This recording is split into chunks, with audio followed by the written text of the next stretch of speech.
ಇಂದು ಅಂಬೇಡ್ಕರ್ ಅಭಿವೃದ್ಧಿ ನಿಗಮದಿಂದ ಸುಮಾರು 10 ಫಲಾನುಭವಿಗಳಿಗೆ ಪಂಪು ಮೋಟರ್ಗಳನ್ನ ಅಂಬೇಡ್ಕರ್ ಅಭಿವೃದ್ಧಿ ನಿಗಮದ ಫಲಾನುಭವಿಗಳಿಗೆ ನಾನು ಇವತ್ತು ವಿತರಣೆ ಮಾಡಿದ್ದೇನೆ.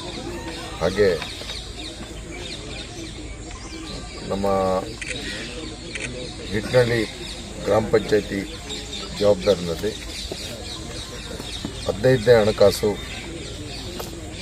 ವರ್ಗ 2ರ ಅನುದಾನದಲ್ಲಿ ಅಂಗಡಿ ಮಳಿಗೆಗಳನ್ನ ಸುಮಾರು 10 ಲಕ್ಷದಲ್ಲಿ ನಿರ್ಮಾಣ ಮಾಡಿದ್ರು. ಅದರ ಉದ್ಘಾಟನೆ ಮಾಡಿದ್ದೇನೆ.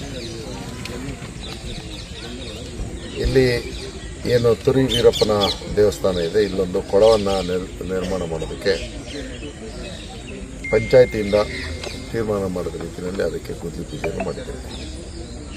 ಇನ್ನೊಂದು ಈ ಗ್ರಾಮದಲ್ಲಿರ್ತಕ್ಕಂಥ ಗಾಣಿಗ ಸಮುದಾಯದ ಒಂದು ಸ್ಮಶಾನದ ಒಂದು ಅಭಿವೃದ್ಧಿಗೋಸ್ಕರ ಸುಮಾರು 10 ಲಕ್ಷವನ್ನು ವಿನಿಯೋಗಿಸಿದ್ದಾರೆ. ಅದನ್ನು ಕೂಡ ಇವತ್ತು ಪ್ರಾರಂಭ ಮಾಡಿದ್ದೇವೆ.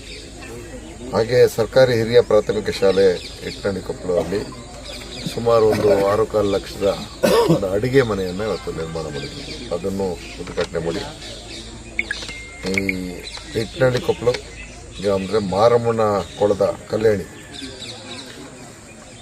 ಅದು ತುಂಬ ಅದ್ಭುತವಾಗಿ ಬಂದಿದೆ. ಅದನ್ನು ಕೂಡ ಇವತ್ತು ವಿದ್ಯುಕ್ತವಾಗಿ ಉದ್ಘಾಟನೆ ಮಾಡಿದ್ದೇನೆ. ಒಟ್ಟು ಈ ಒಂದು ದಡದಪುರದಲ್ಲಿ ಒಂದು ಹಿಂದೆ ನಮ್ಮ MP ಅವರಾಗಿದ್ದಂಥ ಸುಮಲತಾ ಅವರ ಗ್ರ್ಯಾಂಟ್ ಅವರು ಬಂದಿದ್ರು. ಸುಮಲತಾ ಅವರು ಆ ಒಂದು ಶೌಚಾಲಯವನ್ನು ಕೂಡ ಇವತ್ತು ಉದ್ಘಾಟನೆ ಮಾಡಿದ್ದೇವೆ. ಸುಮಾರು 1 ಕೋಟಿ ರೂಪಾಯಿನ ಅನುದಾನದ ವಿವಿಧ ಕಾಮಗಾರಿಗಳ ಉದ್ಘಾಟನೆ ಶಂಕುಸ್ಥಾಪನೆಯನ್ನು ಇವತ್ತು ನಾನು ನೆರವೇರಿಸಿದ್ದೇನೆ. ಇನ್ನು ಮುಂದೆ ಈಗೆಲ್ಲ ನಮ್ಮ ವಿಶೇಷ ಅನುದಾನ ಮತ್ತು ನಮ್ಮ PWD ಇರಿಗೇಷನ್ದು, ವಿಶೇಷವಾಗಿ ಇರಿಗೇಷನಲ್ಲಿ ಒಂದು 400 ಕೋಟಿ ರೂಪಾಯಿನ ಅನುದಾನದ ನಾಲಾ ಆಧುನೀಕರಣಕ್ಕೆ, ಅದರಲ್ಲಿ ನಮ್ಮ ಎಲ್ಲ ರೈತ ಬಂಧುಗಳಿಗೆ ನಾನು ತಿಳಿಸೋದಿಷ್ಟೇ, ಇದು ನಾಲಾ ಆಧುನೀಕರಣ ಮುಖ್ಯ ನಾಲೆ, ಡಿಸ್ಟ್ರಿಬ್ಯೂಟರಿ ನಾಲೆ, ಪಿಕಪ್ ನಾಲೆ ಇವೆಲ್ಲವನ್ನು ಕೂಡ ಆಧುನೀಕರಣಗೊಳಿಸೋದಲ್ಲದೆ ಜಮೀನಿಗೆ ಹೋಗ್ತಕ್ಕಂಥ ರಸ್ತೆಯನ್ನು ಕೂಡ ನಿರ್ಮಾಣ ಮಾಡ್ತಕ್ಕಂಥ ಕೆಲಸ ಆಗುತ್ತೆ. ಈ ಕಾರಣದಿಂದಾಗಿ ಕೊನೆ ಭಾಗಕ್ಕೆ ನೀರು ತಲುಪಲ್ಲ ಅನ್ನೋಂಥ ಸಮಸ್ಯೆಯನ್ನು ಶಾಶ್ವತವಾಗಿ ಬಗೆಹರಿಸ್ತಕ್ಕಂಥ ಮಳವಳ್ಳಿ ತಾಲೂಕಿನ ರೈತರಿಗೆ ಅನುಕೂಲ ಆಗ್ತಕ್ಕಂಥ ಕೆಲಸವನ್ನು ಈಗ ಮಾಡ್ತಾ ಇದ್ದೀವಿ.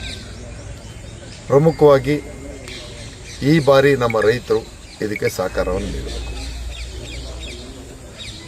ಜಾನುವಾರುಗಳಿಗೆ ಕುಡಿಯೋ ನೀರಿಗೆ ತೊಂದರೆ ಆಗದ ರೀತಿಯಲ್ಲಿ, ಯಾಕಂದರೆ ಕನ್ನಂಬಾಡಿನಲ್ಲಿ ನೀರಿದೆ, ಈ ಬಾರಿ ನಾಲೆದಲ್ಲಿ ನಾವು ನೀರು ಕೊಟ್ಟು ವ್ಯವಸಾಯಕ್ಕೆ ಅನುಕೂಲ ಮಾಡಿಕೊಟ್ರೆ ಈ ನಾಲಾ ಆಧುನೀಕರಣ ಮಾಡಲಿಕ್ಕಾಗಲ್ಲ.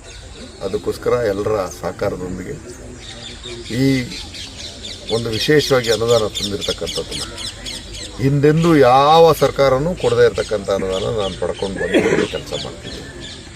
ಬರೀ ನಾಲಾ ಆಧುನೀಕರಣ ಒಂದೇ ಬರೀ 400 ಕೋಟಿಯನ್ನು ಯಾವತ್ತೂ ಎಲ್ಲೂ ಬಂದರೆ ಸಾಧ್ಯ ಇಲ್ಲ. ಅದನ್ನು ಮಾಡ್ತಾ ಇರ್ಬೇಕಾದ್ರೆ ಇದರ ಪ್ರಯೋಜನವನ್ನು ನಮ್ಮ ರೈತ ಬಂಧುಗಳು ಪಡ್ಕೋಬೇಕು ಅನ್ನೋದು ನನ್ನ ಮನೆ. ಆ ಮುಖಾಂತರ ಭವಿಷ್ಯತ್ನಲ್ಲಿ 2 ಬೆಳೆಯನ್ನು ನಿರಾತಂಕವಾಗಿ ನಾವು ಬೆಳೆಯೋದಕ್ಕೆ ರೈತರಿಗೆ ಅನುಕೂಲ ಆಗುತ್ತೆ ಅನ್ನೋದನ್ನು ಮನವರಿಕೆ ಮಾಡ್ತಾ, ಈ ವಿಚಾರದಲ್ಲಿ ಯಾರು ಗೊಂದಲ ಮಾಡ್ಕೊಳ್ಳೋದು ಬೇಡ, ಸಹಕಾರ ನೀಡಿ ಅನ್ನೋಂಥ ಮಾತನ್ನು ಹೇಳಿ ಈ ಒಂದು ಮಾಧ್ಯಮದ ಮುಖಾಂತರ ಕೂಡ ಇದರ ಬಗ್ಗೆ ಜನರಿಗೆ ತಿಳುವಳಿಕೆಯನ್ನು ನೀಡಿ ಅಂತ ಮನವಿಯನ್ನು ಮಾಡ್ತೀನಿ.